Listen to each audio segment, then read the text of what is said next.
प्रधानमन्त्री केपी शर्मा ओलीलाई नेकपा माओवादी केन्द्रका अध्यक्ष प्रचण्डको जवाफ। उहाँले गर्दा असभ्य नहुने, मैले बोल्दा असभ्य हुन्छ। बङ्गलादेशको विषयलाई लिएर आफूले उग्र नबोलेको प्रचण्डको जिकिर। हामी पनि संविधान संशोधनको पक्षमै छौँ। नेकपा माओवादी केन्द्रका अध्यक्ष एवं पूर्व प्रधानमन्त्री पुष्पकमल दाहाल प्रचण्डको भनाई। प्रतिक्रान्तिका हरकत भइरहेको र फेरि एउटा सङ्घर्ष आवश्यक रहेको प्रचण्डको जिकिर। अपराध र आतंकवाद नियन्त्रण गर्न अन्तर्राष्ट्रिय सहकारी हुनुपर्ने गृहमन्त्री रमेश लेखकको भनाई। सर्वोच्च अदालतले काठमाडौँ उपत्यकाको नदीको मापदण्ड थप 20 मिटर कायम गरेपछि मापदण्डको विरोधमा स्थानीयहरूको प्रदर्शन। नदी किनाराका जमिन खाली गराउने निर्णयको विपक्षमा एकीकृत समाजवादी। नयाँ मापदण्ड अन्तर्गत पर्ने कुनै पनि घर नभत्कने काठमाडौँ महानगरपालिकाका मेयर बालेन्द्र शाह बालेनको जिकिर। गलत जानकारी दिएर जनता उचाल्ने काम बन्द गर्न बालेनको आग्रह।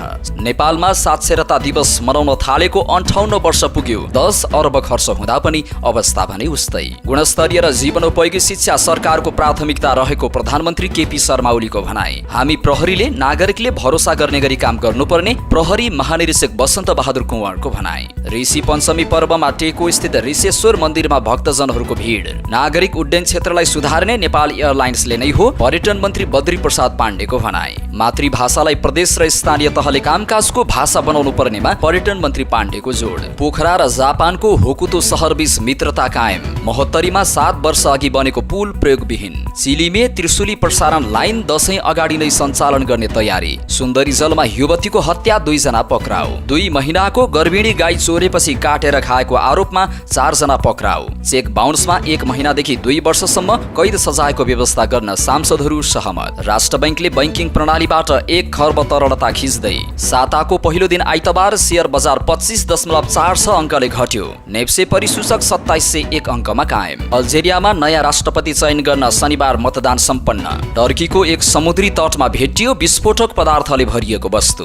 र खेल खबरमा मालदिप्स जाने महिला भलिबल टोलीको बिदाई र UEFA नेसन्स लिग फुटबलमा इङ्ल्यान्ड विजयी। दर्शक महानुभाव नमस्कार। समाचारपाटी.com को न्यूज बुलेटिनमा यहाँलाई हार्दिक स्वागत छ। म रामशरण नेपाली। सदाको झैं आज पनि हामी उपस्थित भएका छौं आजका मुख्य समाचार, ब्रेकिङ न्यूज अपडेट लगायत तपाईलाई काम लाग्ने, हेर्नै पर्ने महत्त्वपूर्ण समाचार लिएर। हामीलाई अन्तिमसम्म हेर्नुहोला। हाम्रो मेहनतको लागि यो भिडियोमा एउटा लाइक अवश्य गर्नुहोला। हाम्रो च्यानल अहिलेसम्म सब्स्क्राइब गर्नु भएको छैन भने सब्स्क्राइब गर्नुहोला अनि नजिकै आउने बेल आइकनमा क्लिक गर्नुहोला। देशभित्रबाट हेर्दै हुनुहुन्छ भने आफू रहेको गाउँ ठाउँ सहर जिल्लाको नाम लेख्नुहोला। विदेशमा हुनुहुन्छ भने कुन देशबाट हेर्दै हुनुहुन्छ त्यो कुरा तलको कमेन्ट बक्समा कमेन्ट गर्नुहोला। दैनिक रूपमा हेर्नुहुन्छ भने रेगुलर भनेर लेख्नुहोला। आज पहिलो पटक हेर्दै हुनुहुन्छ भने फर्स्ट टाइम भनेर लेखिदिनुहोला। आउनुहोस् दर्शक महानुभाव, आजका मुख्य समाचार सुरु गरौँ। उहाँले गर्दा असभ्य नहुने, मैले बोल्दा असभ्य हुन्छ। प्रधानमन्त्री केपी शर्मा ओलीलाई नेकपा माओवादी केन्द्रका अध्यक्ष प्रचण्डको जवाफ सम्बन्धी प्रसङ्गबाट। नेकपा माओवादी केन्द्रका अध्यक्ष प्रचण्डले प्रधानमन्त्री केपी शर्मा ओलीको कार्यशैली असभ्य भएको आरोप लगाएका छन्। केही दिनअघि प्रधानमन्त्री ओलीले प्रचण्डको अभिव्यक्ति असभ्य भएको बताएका थिए। विराटनगर विमानस्थलमा सञ्चारकर्मीहरूसँग प्रचण्डले प्रधानमन्त्री ओलीले असभ्य कार्य गरेको बताए। को सभ्य को असभ्य भन्ने कुरा तपाईहरूले सुनिरहनु भएको छ नि। मैले त प्रतिनिधि सभामा नै भनेको थिएँ, यति झुट, बेइमानी, अनैतिकता, जालझेलको तरिकाले अपनाउनु भयो नि उहाँले। मैले बोलेको के असभ्य भएर? उनले भने उहाँले गर्दा असभ्य नहुने, मैले असभ्य गर्नुभयो भन्दा उहाँले भन्दा असभ्य हुन्छ र? एमाले र काङ्ग्रेसले सरकार बनाएपछि माओवादी केन्द्र पार्टी निर्माणमा जुटेको उनले बताए। हामी सरकार नभई पार्टी बनाउनेतिर केन्द्रित छौँ उनले भने। अहिले माओवादी सरकार बनाउने खेलमा लाग्दैन। उनले अगाडि भने उहाँहरूले पार्टी पुनर्निर्माण गर्ने राम्रो अवसर दिनुभयो, पार्टी बनाउनेतिर लाग्छौँ, सरकार बनाउनेतिर ध्यान छैन। आफू नेतृत्वको सरकारले भ्रष्टाचार विरोधी अभियान चलाएकै कारण टिक्न नदिएको जिकिर दाहालले गरे। दाहालले आफूले नेपाललाई बङ्गलादेश बनाउने भनेर कहिल्यै नभनेको दाबी गरे। 2/3 बहुमत छ भनेर सरकारले जे पायो त्यही नगरोस् उनले भने। मैले त अहङ्कार नगर्नु र जनताका विरुद्धमा नजानु पो भनेको हो। नेपाललाई बङ्गलादेश बनाउने भनेर भनेकै छैन। नेकपा माओवादी केन्द्रका अध्यक्ष पुष्पकमल दाहाल प्रचण्डले बंगलादेशको उदाहरण दिएर आफूले गलत नबोलेको बताएका छन्। विराटनगर विमानस्थलमा आइतबार सञ्चारकर्मीहरूसँग कुराकानी गर्दै प्रचण्डले 2/3 बहुमत छ भनेर सरकारले जे पायो त्यही नगरोस् भन्ने खबरदारी गरेको स्पष्ट पारे। बंगलादेशमा पनि 2/3 को सरकार थियो, यो सरकारले पनि 2/3 को आडमा जे पायो त्यही नगरोस् भनेको हो उनले भने। बंगलादेशको विषयलाई लिएर मैले उग्र बोलेको छैन। प्रधानमन्त्री केपी शर्मा ओलीको व्यवहार नै असभ्य भएको आरोप लगाउँदै उनले ओलीले लगाएको आरोपको प्रतिवाद गरे। प्रधानमन्त्री ओलीले प्रचण्डले असभ्य व्यवहार गरेको भन्दै लगाएको आरोपबारे सञ्चारकर्मीले सोधेको प्रश्नमा उनले व्यवहार हेर्न सुझाव दिए। अहिलेको प्रधानमन्त्रीज्यूले कति झुट, बेइमान, अनैतिक र जालझेल गर्ने हुनुहुन्छ भन्ने कुरा मैले प्रतिनिधि सभामै भनेको थिएँ। प्रचण्डले प्रश्न गरे, अगाडिबाट मुसार्ने र पछाडिबाट छुरा हान्ने काम गर्ने ओलीले गरेको तथ्य कसरी असभ्य भएर? आफूले बोलेको भाषा असभ्य नभएको जिकिर गर्दै प्रचण्डले अहिले सरकार बनाउने बारेमा माओवादी केन्द्रको रुचि नरहेको बताए। कांग्रेससँग मिलेर सरकार बनाउन लागेको बारे सोधिएको प्रश्नमा उनले अहिले पार्टी बनाउनेमा केन्द्रित भएको बताए। एमाले र कांग्रेसलाई यो सरकार बनाइदिएकोमा धन्यवाद पनि भनेका छौं। उनले भने अहिले हाम्रो सरकारमा जाने कुनै ध्यान छैन। अध्यक्ष प्रचण्डले माओवादी संविधान संशोधनको विरोधी नभएको स्पष्ट पार्दै संविधान संशोधन नेपाली जनताले लामो संघर्ष र बलिदानबाट ल्याएका उपलब्धि उल्ट्याउने ढंगले हुनु हुँदैन भन्नेमा जोड रहेको बताए। प्रतिगामी किसिमले हुनु हुँदैन, जनताले पाएका अधिकार खोज्ने तरिकाले हुनु हुँदैन भन्ने हो। उनले भने अगाडि जानका लागि, अझ जनतालाई अधिकार दिनका लागि संविधान संशोधनमा हाम्रो विरोध छैन। समानुपातिक र समावेशी सहित उत्पीडित समुदायले पाएको अधिकारलाई कुनै तरिकाले कमजोर पार्ने काम भए नेपाली जनतालाई सह्य नहुने प्रचण्डले चेतावनी दिएका छन्। नेकपा माओवादी केन्द्रका अध्यक्ष पुष्पकमल दाहाल प्रचण्डले प्रतिक्रान्तिका हरकतहरू भइरहेको दावी गरेका छन्।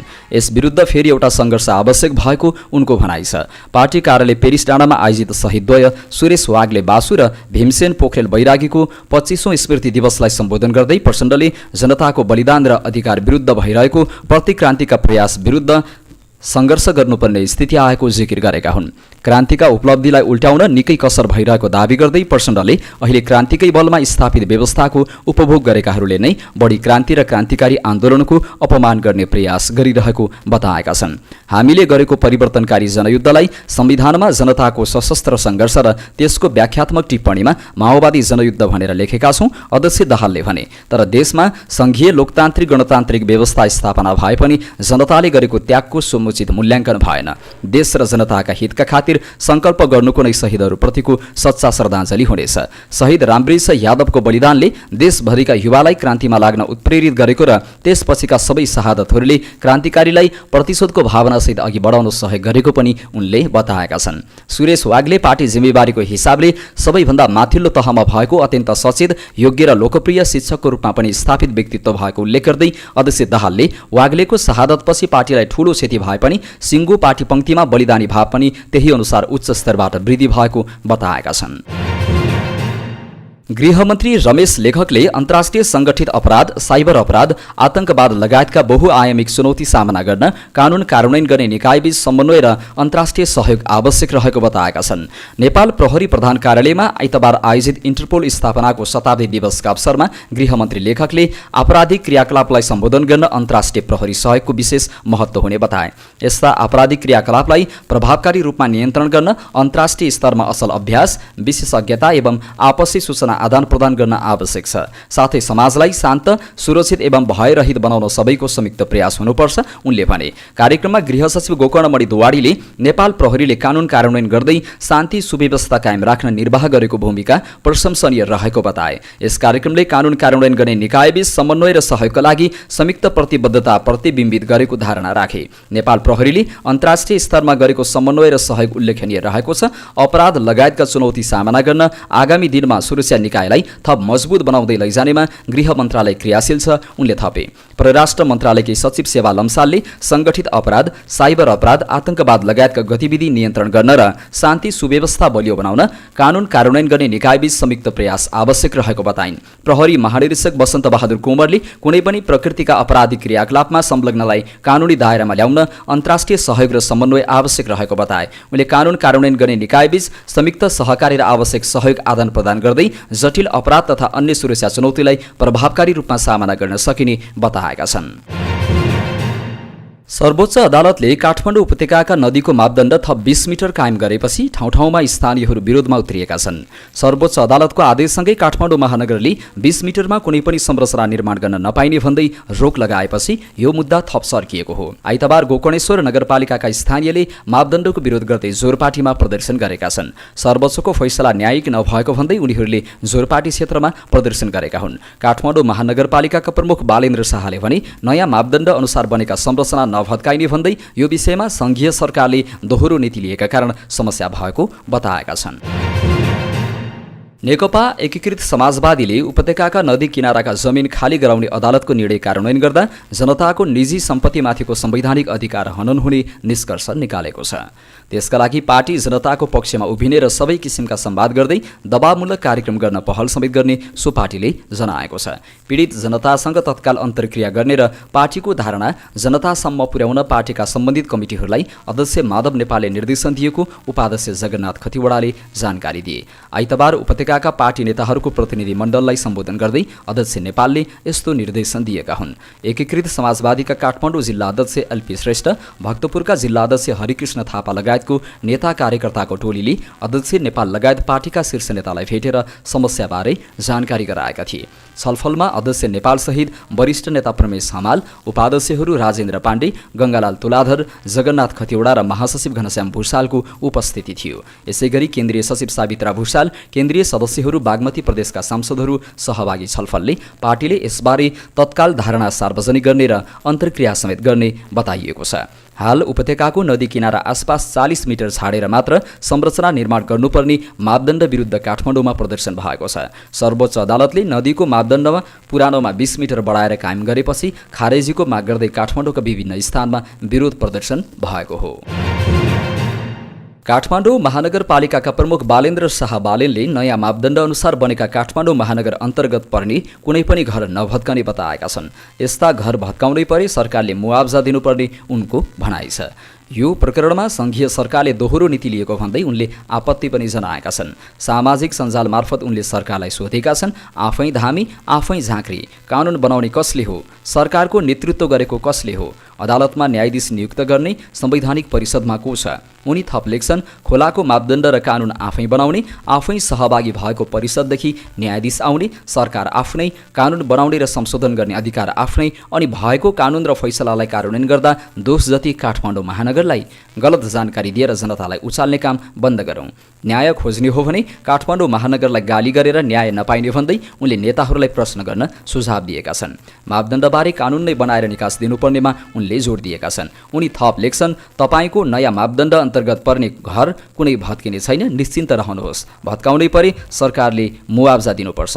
50 वर्ष पहिलेको 3 कुनेको मुआवजा दिन नसक्ने सरकारले तपाईलाई दिन नै सक्दैन, भत्काउन नै सक्दैन। तपाईको लागि हामी छँदैछौँ, केन्द्र सरकारलाई दबाब दिनुहोस्। नियम परिवर्तनको लागि जब नियम परिवर्तन हुन्छ हामी सोही अनुसार फेरि सूचना जारी गरिहाल्नेछौँ। त्यतिन्जेल कोही नठगियोस् भन्ने चाहना मात्र हाम्रो हो। नेपालमा साक्षरता दिवस मनाउन थालेको 58 वर्ष पुगेको छ। बहुभाषिक शिक्षाको प्रवर्धन, पारस्परिक समझदारी र शान्तिका लागि साक्षरता नाराका साथ 58औं अन्तर्राष्ट्रिय साक्षरता दिवस मनाइँदैछ। सरकारले 2 वर्षभित्रमा निरक्षरता उन्मूलन गर्ने गरी सञ्चालन गरेको राष्ट्रिय साक्षरता अभियान 16 वर्ष बित्दा पनि पूरा भएको छैन। सरकारले पहिलोपटक 2065 सालमा अभियानको सुरुवात गरेको थियो। पछिल्लो 1.5 दशकको अवधिमा साक्षरता अभियानका लागि राज्यले झण्डै 10 अर्ब खर्च गरिसकेको छ। त्यस्तै वार्षिक बजेटको कम्तीमा 70% विद्यालय शिक्षामा लगानी हुँदै आएको छ। अझै पनि मध्य प्रदेश र कर्णाली प्रदेशका समेत गरेर 13 जिल्लालाई साक्षरता घोषणा गर्न सकिएको छैन। 2071 असार 2 गते सिन्धुपाल्चोकलाई देशकै पहिलो साक्षर जिल्लाको रूपमा घोषणा गरिएको थियो, तर सिन्धुपाल्चोकमै 77,134 जना नागरिक निरक्षर छन्।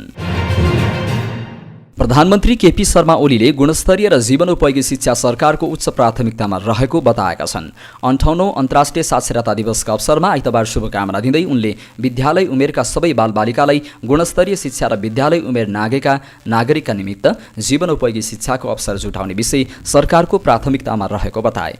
अनिवार्य तथा निशुल्क शिक्षा पाउने मौलिक हकको सुनिश्चितता गरिने उल्लेख गर्दै प्रधानमन्त्री ओलीले यसका निम्ति अनिवार्य र निशुल्क शिक्षा ऐन कार्यान्वयनसँगै साक्षरता, आजीवन सिकाइका कार्यक्रम सञ्चालनमा रहेको स्पष्ट पारे।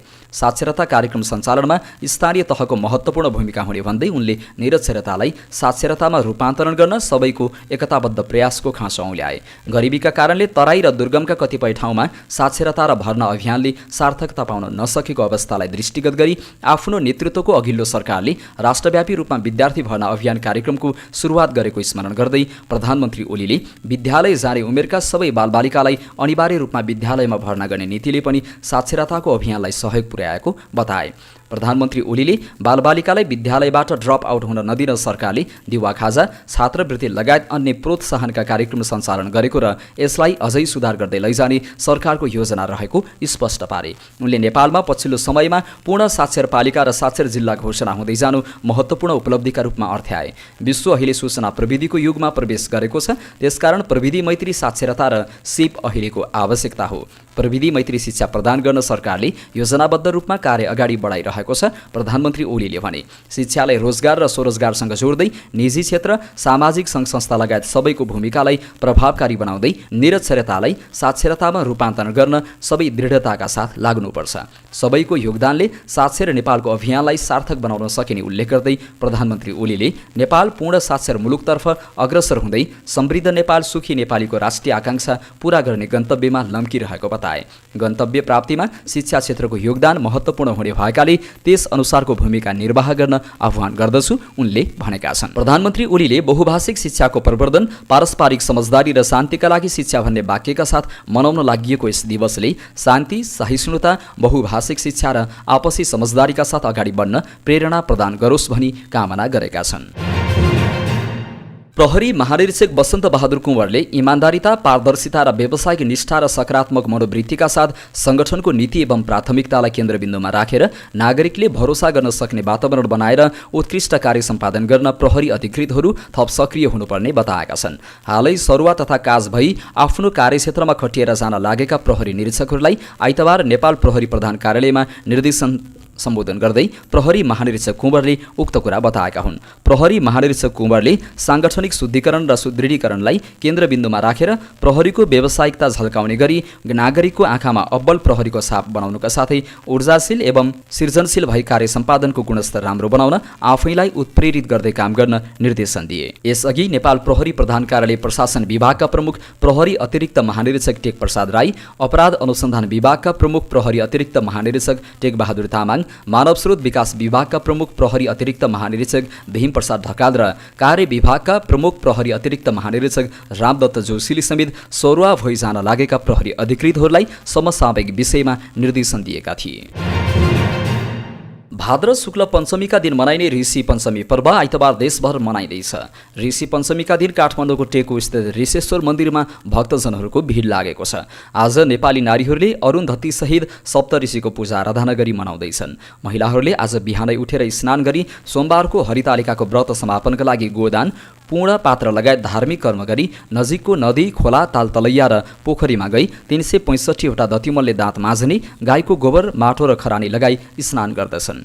हरितालिका तीजको व्रत एवं पूजाआजा महिला पुरुष दुवैले गर्ने शास्त्रीय वचन रहे पनि ऋषि पञ्चमी भने महिलाका लागि मात्र गर्नुपर्ने शास्त्रीय वर्णन रहेको छ। रजस्वलाका समयमा कुनै त्रुटि भएको भए आज ऋषि पञ्चमीको दिन अरुन्धती सहित सप्तऋषिको पूजा गर्नाले त्यसबाट मुक्ति पाइने धार्मिक विश्वास छ। नारीलाई रजस्वलाको प्रथम दिन चाण्डाल्नी, दोस्रो दिन ब्रह्मघातिनी, तेस्रो दिन धोबिनी र चौथो दिन स्नान गरी शुद्ध हुन्छन् भन्ने विश्वास गरिन्छ। यसैकारण आजको दिन दत्युन, गाईको गोबर, माटो र खरानी प्रयोग गरी स्नान गरेर पञ्चगव्य सेवन गर्नाले छुवाछुतको दोष निवारण हुन्छ भन्ने शास्त्रीय वचन छ। यसरी स्नान गरेपछि अरुन्धती सहित अत्रि, गौतम, भारद्वाज, जमदग्नि, वशिष्ठ, कश्यप र विश्वामित्रको पूजा गर्ने गरिन्छ, जसलाई ऋषि पञ्चमीको पूजा लगाउने भनिन्छ। सप्तऋषिको पूजा गर्न पञ्चमी भएकैले आजको पञ्चमीलाई ऋषि पञ्चमी भन्ने गरिएको हो। आज काठमाडौँको टेकु, मुलपानी लगायत मुलुकभरका ऋषेश्वर मन्दिरमा पूजा आजाका लागि श्रद्धालु महिला भक्तजनहरूको भिड लाग्ने गर्दछ। संस्कृति पर्यटन तथा नागरिक उड्डयन मन्त्री बद्री प्रसाद पाण्डेले नागरिक उड्डयन क्षेत्रको सुधार आवश्यक रहेको बताएका छन्।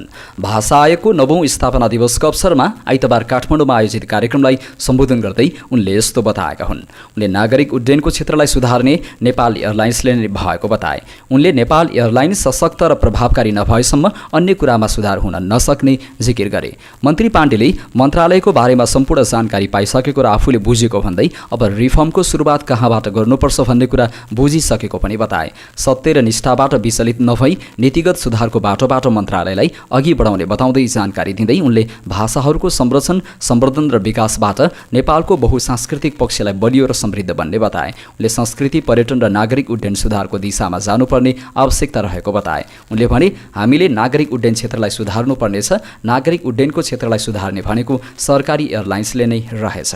यो नेपाल एयरलाइन्सले एउटा बाटो लिन्छ। नेपाल एयरलाइन्स रिफर्म भयो भने त्यसले नै बुद्ध एयरलाइन्सलाई नियमन गर्छ।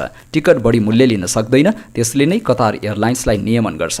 उसले पनि टिकटको पैसा बढी लिन सक्दैन। यो दिशामा अब हाम्रो संस्कृति पर्यटन र नागरिक उड्डयन सुधारको दिशामा रिफर्मको दिशामा जानका लागि हाम्रो प्रमुख लक्ष्य हुनुपर्छ।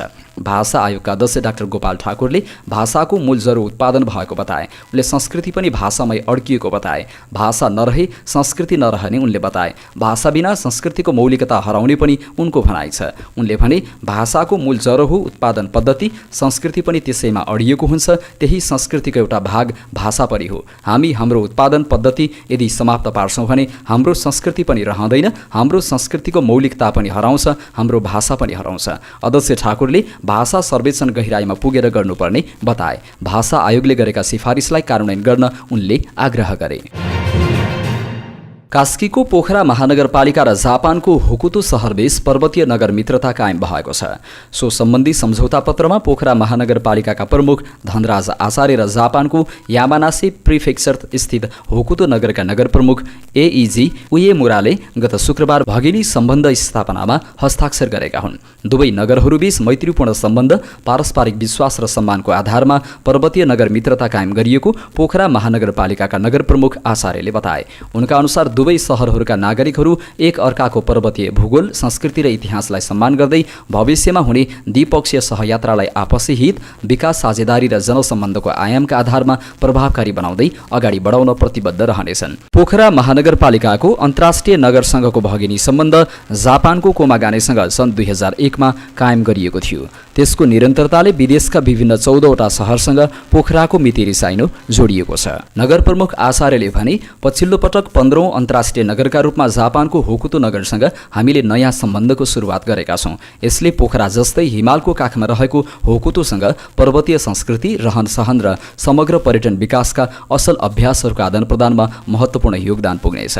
अन्तर्राष्ट्रिय मैत्री भावद्वारा प्रेरित भई दुवै शहरका नागरिकहरूबीच मैत्रीपूर्ण भावनाको विकास गर्दै शिक्षा, स्वास्थ्य, संस्कृति, पर्यटन र पूर्वाधारको विकासमा आपसमा सहकार्यसहित द्विपक्षीय सांस्कृतिक अनुभव, ज्ञान, सिप र प्रविधिको आदान प्रदानलाई महत्त्वका साथ अगाडि बढाउन आफूहरूका बीचमा समझदारी भएको होकुतो नगरका नगर प्रमुख उएमुराले बताएका छन्।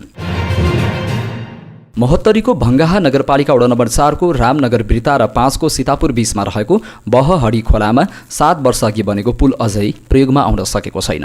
तत्कालीन जिल्ला विकास समिति जीविस महोत्तरीबाट 2074 सालमा निर्माण सम्पन्न भएको यो पुलको पूर्वतर्फ सडक नहुँदा प्रयोगमा आउन नसकेको हो। पुल अलपत्र हुँदा जोखिम मोलेर खोला तर्नुपर्ने बाध्यता छ।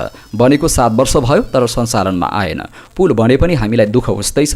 स्थानीय समीर मनसुर गुनासो गर्छन्। महोत्तरीको गौशालादेखि धनुषाको 6 लेन सखुवा महेन्द्रनगरमा जोडिने यो सडकमा बनेको पुलको पूर्वतिर सडक नै छैन। सडक अल्ली उत्तरपट्टि छ। वडा नम्बर 5 का बासिन्दा शनिचर सदा पुल एकातिर सडक अर्कोतिर हुँदा आवत जावत गर्न कठिन भएको बताउँछन्। सदा भन्छन्, हेर्नुस् यहाँ बाटो छ, पुल उता छ, पुल माथि चढ्ने बाटो नै छैन, कसरी त्यसमा आवत जावत गर्ने।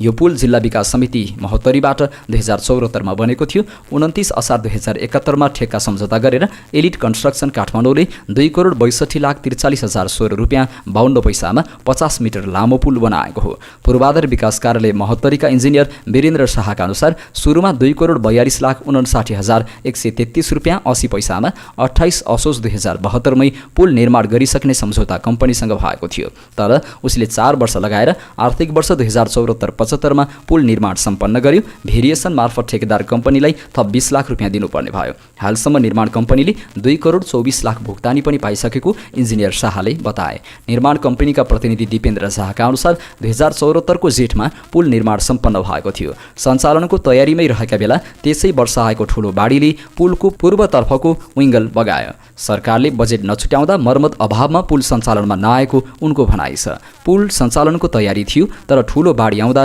पूर्वतर्फको विङ्गल नै बगाइदियो। सङ्घीयतापछि जीविस पनि विघटन भयो। सरकारले बजेट छुट्याएन जसको कारण मर्मत गरेर पुल सञ्चालन हुन सकेन। हाम्रो भुक्तानी पनि बाँकी रह्यो उनले भने। अघिल्लो आर्थिक वर्ष 2080-81 मा भौतिक पूर्वाधार कार्यालय जनकपुरबाट छुट्याएर महोत्तरीमा छुट्टै स्थापना गरिएको छ। अब फाइल पूर्वाधार कार्यालय महोत्तरीमा लगिएको छ। निर्माण व्यवसायी झाले जीविसले उपलब्ध गराएको डिपिआर अनुसार नै पुल निर्माण गरेको तर्क गरे। बाटो अनुसार नै बन्नुपर्छ भन्ने छैन, हल्का बाङ्गो भएर पनि पुल निर्माण गर्न सकिन्छ। डिपिआर अनुसार पुल निर्माण गरेका हौँ उनले भने। बाढीले पूर्वतर्फको विङ्गल बगाउँदा सञ्चालनमा आएन, नत्र पुल सञ्चालनमा हुन्थ्यो। पुलको 50 मिटर पूर्व भङ्गाहा नगरपालिका कार्यालय छ तर नगरपालिकाले पनि मर्मत गरेको छैन। अन्य निकायले बनाएको पुल भएका कारण नगरपालिकाले मर्मतका लागि लगानी नगरेको भङ्गाहाका मेयर सञ्जीव कुमार शाहको तर्क छ। पुल सञ्चालनका लागि प्रदेश सरकारमा पटक पटक गएर मर्मत गरी सञ्चालनमा ल्याउन पहल भने गरेको उनी बताउँछन्। पुल जीविसले बनाएको छ, त्यसमा नगरपालिकाले लगानी गरेर सञ्चालनमा ल्यायो भने दोहोरो लगानीको कारण फस्ने सम्भावना छ। अख्तियारमा उजुरी पर्यो भने हामीले झेल्नुपर्छ, मेयर शाहले भने। प्रदेश मातहतमा यो योजना गइसकेकाले पटक पटक भौतिक पूर्वाधार मन्त्रालयमा गएर मर्मत गरी सञ्चालनमा ल्याउन पहल गरे तर अहिलेसम्म काम भएन। त्रिशुली नदी करिडोर र त्यसका सहायक खोलामा निर्माणाधीन तथा निर्माण हुने जलविद्युत आयोजनाबाट उत्पादित विद्युत राष्ट्रिय प्रणालीमा प्रवाह गर्न महत्त्वपूर्ण मानिएको चिलिमे त्रिशुली 220 केभी प्रसारण लाइनको निर्माण अन्तिम चरणमा पुगेको छ। रसुवाको आमा छोदिङमो गाउँपालिका थम्बुचे स्थित चिलिमे हब सब स्टेसनदेखि नुवाकोटको किस्पाङ गाउँपालिकाको पहिरोबेसी स्थित त्रिशुली 3B हब सब स्टेसनसम्मको 28 किलोमिटर प्रसारण लाइन निर्माणको अन्तिम चरणका काम भइरहेका छन्। प्रसारण लाइन निर्माणका बाँकी काम सम्पन्न गरी दशैं अगाडि नै सञ्चालनमा ल्याउने गरी धमाधम अगाडि बढिरहेको छ। चिलिमे त्रिशुली 220 केभी प्रसारण लाइन आयोजना अन्तर्गत नै 220, 132, 33 केभीका चिलिमे हब र त्रिशुली 3B हब सब स्टेसन निर्माण सम्पन्न भइसकेका छन्। प्रसारण लाइनमा पर्ने 76 वटा टावर मध्ये 75 वटाको निर्माण सम्पन्न भएको छ। एउटा टावर जडानकारी अन्तिम चरणमा छ। कुल 28 किलोमिटर प्रसारण लाइन मध्ये 5 किलोमिटर मात्र तार तान्न बाँकी छ। टावर जडान र बाँकी रहेको तार तान्न 200 जना श्रमिक परिचालित छन्। नेपाल विद्युत प्राधिकरणका कार्यकारी निर्देशक कुलमान घिसिङ, प्रसारण निर्देशनालयका उपकार्यकारी निर्देशक दीर्घायु कुमार श्रेष्ठ लगायत सम्मिलित उच्चस्तरीय टोलीले शनिबार प्रसारण लाइन निर्माणको कार्यको स्थलगत अनुगमन गरी दशैं अघि नै काम सक्ने समयसीमा तोकेको छ।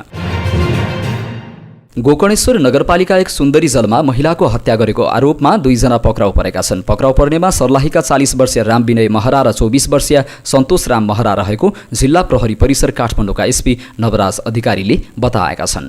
सुन्दरी जलस्थित ढुङ्गाको चेपभित्र शङ्कास्पद अवस्थामा बिहिबार महिलाको शव भेटिएको थियो। प्रहरीका अनुसार उनी मजदुरी गरेर गुजारा चलाउँदै आएकी महिला हुन्। सुरुमा नामसहितका विवरण नखुले पनि प्राविधिक पक्ष र मानवीय सूचनाहरूको विश्लेषण गरेर अनुसन्धान गर्दै जाँदा संलग्न व्यक्तिहरू शनिबार वसुन्धरा क्षेत्रबाट पक्राउ परेका हुन्। अधिकारीले थपे हाल उनी सिराहाकी राम दुलारी भएको भन्ने बुझिएको छ। यद्यपि हालसम्म उनको परिवार तथा आफन्त सम्पर्कमा आएका छैनन्। प्रारम्भिक जाँचका क्रममा हत्याको कारण प्रेम सम्बन्ध हुन सक्ने आशंका गरिएको छ। थप अनुसन्धान भइरहेको अधिकारीले बताएका छन्।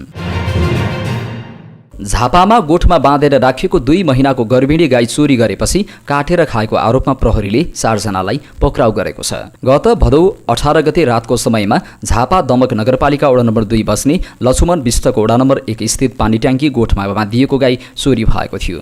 उक्त गाई गोठदेखि करिब 100 मिटर पूर्वतर्फ रहेको खाली प्लटिङ जग्गामा लगी काटेर मासु लगेको उजुरीका आधारमा अनुसन्धानका क्रममा संलग्नता खुलेपछि 4 जनालाई पक्राउ गरिएको प्रहरी नायब उपरीक्षक कृष्ण कुमार चन्दले जानकारी दिए। पक्राउ पर्नेमा दमक स्थित बेलडाँगी शिविरमा आएका भुटानी शरणार्थीहरू प्रेम बहादुर विष्ट, खगेन्द्र दुलाल, विधान थापाका साथै दमक नगरपालिका वडा नम्बर 4 बस्ने गीता श्रेष्ठ रहेका छन्। घटनाबारे थप अनुसन्धान भइरहेको चन्दले जानकारी दिए। चेक बााउन्स चेक अनादर सम्बन्धी मुद्दामा दोषीलाई 1 महिनादेखि अधिकतम 2 वर्षसम्म कैद सजाय हुने भएको छ। सिंहदरबारमा आइतबार बसेको प्रतिनिधि सभा अन्तर्गतको अर्थ समितिमा बैंकिङ कसुर तथा सजाय दोस्रो संशोधन विधेयक 2080 उप दफावार छलफलका क्रममा चेक अनादर भएको प्रमाणित भएमा 5% जरिवाना सहित 1 महिनादेखि अधिकतम 2 वर्षसम्म कैद सजायको व्यवस्था उल्लेख गर्ने सहमति भएको हो। 15 लाखसम्मको चेक अनादरमा 1 महिना कैद, 50 लाखसम्मकोमा 3 महिना, 1 करोडसम्मकोमा 1 वर्ष र करोडभन्दा माथिको चेक अनादर प्रमाणित भए 2 वर्षको कैद सजाय हुने विषयमा सहमति जुटेको समितिका सभापति सन्तोष चालिसेले बताए। सजाय दिएर पनि पैसा असुल नहुने अवस्थालाई पनि अन्त्य गर्नुपर्ने र पीडितलाई न्याय हुने गरी नै विधेयकलाई अन्तिम रूप दिइने उनले सुनाए। बैठकमा उपप्रधान एवं अर्थमन्त्री विष्णु पौडेलले बैंकिङ कसुर तथा सजाय सम्बन्धी विधेयकमा भएका छलफल सकारात्मक रहेको भन्दै दफावार छलफलका क्रममा आउने निष्कर्षलाई सरकारले स्वीकार गर्ने बताए। चेक अनादरको संख्या बढ्दै गएकाले यसलाई नियन्त्रण गर्न र चेक अनादरलाई निरुत्साहित गर्न सजायको व्यवस्था गरिएको पौडेलको भनाइ थियो। सांसद सूर्य थापाले चेक अनादरका घटनामा राष्ट्रिय मानकका आधारमा क्षतिपूर्ति वा ब्याजको व्यवस्था राख्नुपर्ने र चेकका कारण विश्वासको सङ्कट आउन दिन नहुने बताए। सांसद डाक्टर प्रकाश शरण महतले जेल सजाय काटेका भरमा रकम तिर्नबाट कसैले उन्मुक्ति पाउन नहुने भन्दै 5% जरिवाना सहित कैदको व्यवस्था व्यवहारिक रहेको बताए। सांसद डाक्टर स्वर्णिम वाग्लेले 1 करोडभन्दा बढीको चेक अनादरमा कडा सजाय हुनुपर्ने बताए। 2080 साउन 23 गतेको मन्त्री परिषद बैठकले बैंकिङ कसुर तथा सजाय ऐन 2064 लाई संशोधन गर्न बनेको विधेयक 2080 को मस्यौदा स्वीकृत गरेको थियो भने तत्कालीन अर्थमन्त्री डाक्टर प्रकाश शरण महतले 2080 असोज 16 गते यो विधेयक सदनमा दर्ता गरेका थिए। चेक अनादर सम्बन्धी मुद्दामा फरक खालको कानुनी उपचारको अवस्था देखिएकाले यसलाई एक रूपता बनाउनका लागि सरकारले विधेयक ल्याएको हो। बैंकिङ प्रणालीमा अधिक तरलता भएपछि नेपाल राष्ट्र बैंकले आइतबार 1 खर्ब रुपियाँ तरलता खिच्ने भएको छ। निक्षेप सङ्कलन उपकरण बोल कबोल मार्फत 1 खर्ब रुपियाँ तरलता खिच्न लागि केन्द्रीय बैंकले जनाएको छ। 2 भदौमा निक्षेप सङ्कलन उपकरण मार्फत 1 खर्ब खिचेकोमा आइतबार उक्त उपकरण परिपक्व हुँदैछ। उक्त उपकरणको सावा ब्याज भुक्तानी हुने दिन नै पुनः 21 दिनका लागि 1 खर्बको निक्षेप सङ्कलन उपकरण बोल कबोल हुने भएको हो। यसअघि 12 भदौ र 19 भदौमा 40 अर्बको निक्षेप सङ्कलन उपकरण बोल कबोल भएको थियो, जसमध्ये 12 भदौमा 22 अर्ब 20 करोड र 19 भदौमा 37 अर्ब 80 करोड निष्कासन गरेको थियो। 21 दिन अवधिको दुवै उपकरण परिपक्व हुन बाँकी छ। चालु आर्थिक वर्ष लागेपछि नेपाल राष्ट्र बैंकले 2 खर्ब 46 अर्ब 40 करोड रुपियाँ तरलता निक्षेप सङ्कलन उपकरण मार्फत प्रशोचन गरिसकेको छ, जसमध्ये 1 खर्ब 58 अर्ब 60 करोड बक्यौता छ। 1 खर्ब आइतबार परिपक्व हुन लागेकोमा 1 खर्ब खिच्ने भएको हो। यसबाहेक स्थायी निक्षेप सुविधा अन्तर्गत 56 खर्ब 75 अर्ब 10 करोड तरलता खिचेको छ, जसमध्ये 1 खर्ब 20 अर्ब 15 करोड बक्यौता छ। चालु आर्थिक वर्षमा 21 खर्ब 21 अर्ब 50 करोड तरलता खिचेकोमा 2 खर्ब 78 अर्ब 75 करोड बक्यौता रहेको केन्द्रीय बैंकले जनाएको छ। साताको पहिलो दिन आइतबार शेयर बजार 25.400 अङ्क घटेको छ। सो अङ्कको गिरावटसँगै नेप्से परिसूचक 2701.9 अङ्कमा कायम भएको छ। बजार दिनभर उतार चढावमा रह्यो। 12 बजेर 27 मिनटमा 2760 अङ्कसम्म पुगेको बजार 2 बजेर 58 मिनटमा 2679 सम्म झर्यो। 85 कम्पनीको मूल्य बढ्दा 157 को घट्यो भने 3 को स्थिर रह्यो।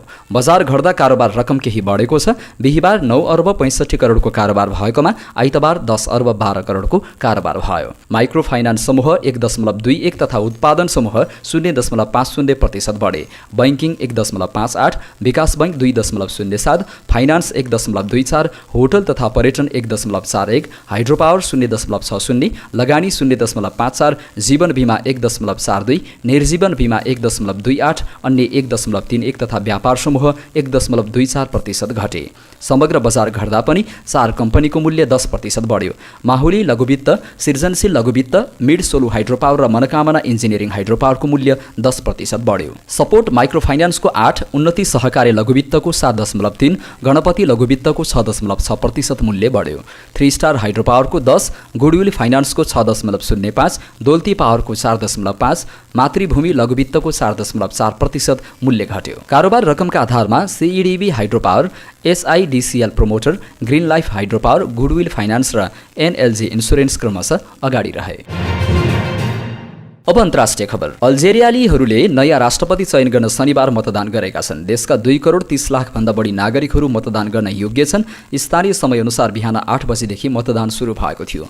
दुर्गम क्षेत्रहरूका लागि मोबाइल मतदान केन्द्रहरू गत बुधबारदेखि सञ्चालनमा छन्। विदेशी मतदान सोमबारबाट सुरु भएको थियो। विदेशमा बस्नेको संख्या 8 लाख छ। निर्वाचनको लागि राष्ट्रिय स्वतन्त्र प्राधिकरणले मतदान प्रक्रियाको निरीक्षण गर्दछ। राष्ट्रपतिको दौडमा 3 जना उम्मेदवारहरू सामेल छन्।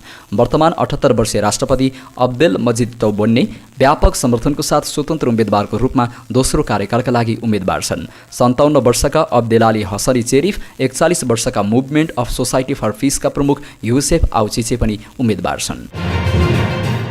टर्कीको सबैभन्दा ठूलो सहर इस्तानबुलको ब्ल्याक सी तटमा विस्फोटक पदार्थ भएको वस्तु फेला परेको छ। एकजना माछा मार्ने व्यक्तिले सहरको युरोपेली तर्फको अनारबुतकोय जिल्ला नजिकै समुद्रमा एउटा ठूलो फलामको वस्तु तैरिरहेको देखेपछि सुरक्षा निकायलाई जानकारी गराएका थिए। लामो प्रयासपछि टोलीहरूले सफलतापूर्वक वस्तुबाट विस्फोटक पदार्थ निकालेका थिए, जसलाई थप परीक्षणको लागि लगिएको छ। अन्तमा खेल खबर। नेपालको राष्ट्रिय महिला भलिबल टोली पहिलो पटक अन्तर्राष्ट्रिय भलिबल महासंघ फिबको आधिकारिक प्रतियोगिता खेल्न बुधबार मालदिप्स जाँदैछ।